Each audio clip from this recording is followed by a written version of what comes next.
Hey guys, Tony here. Back once again. I took the weekend off, but I'm back to do another random record pull album review. Hope everybody's well out there. I appreciate you guys watching and commenting.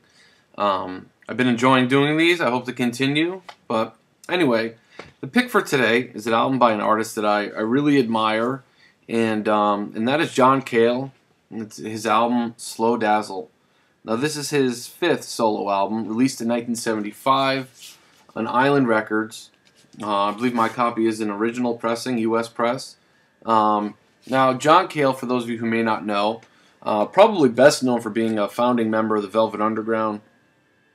He was born in Wales in the early 40s, studied music in university, and I believe it was through studying music he came to New York.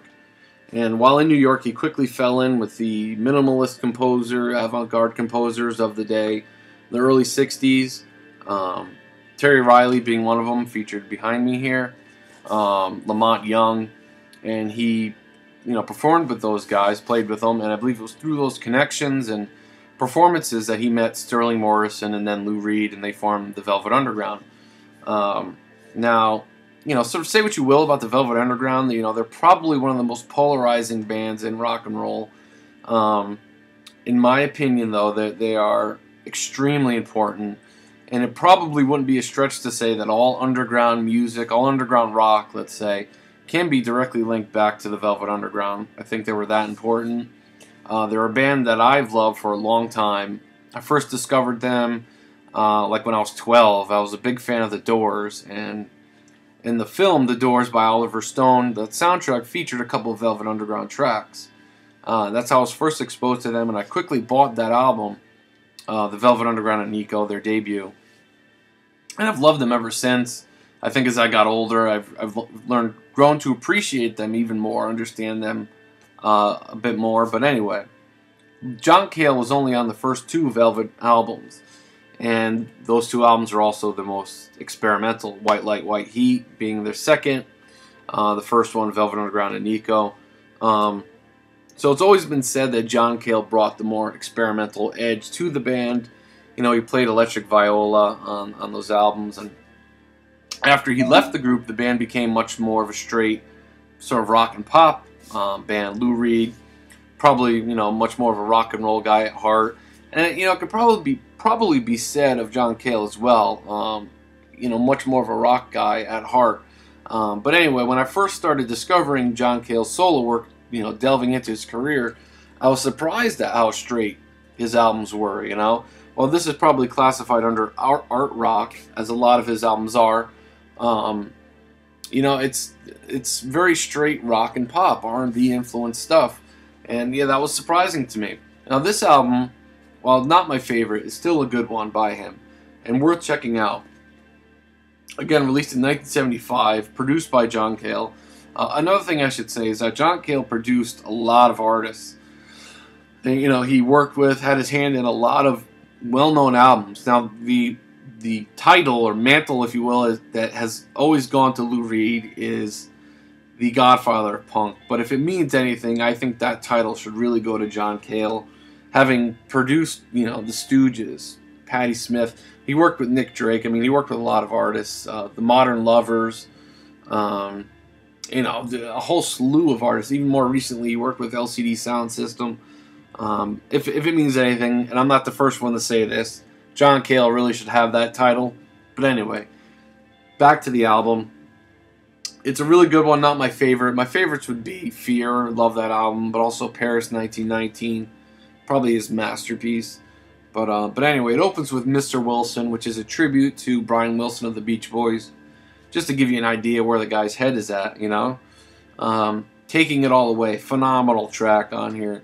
I should say, too, Phil Manzanera and Brian Eno are both on this album, as there are a number of John Cale's albums. Dirty Ass Rock and Roll, good track.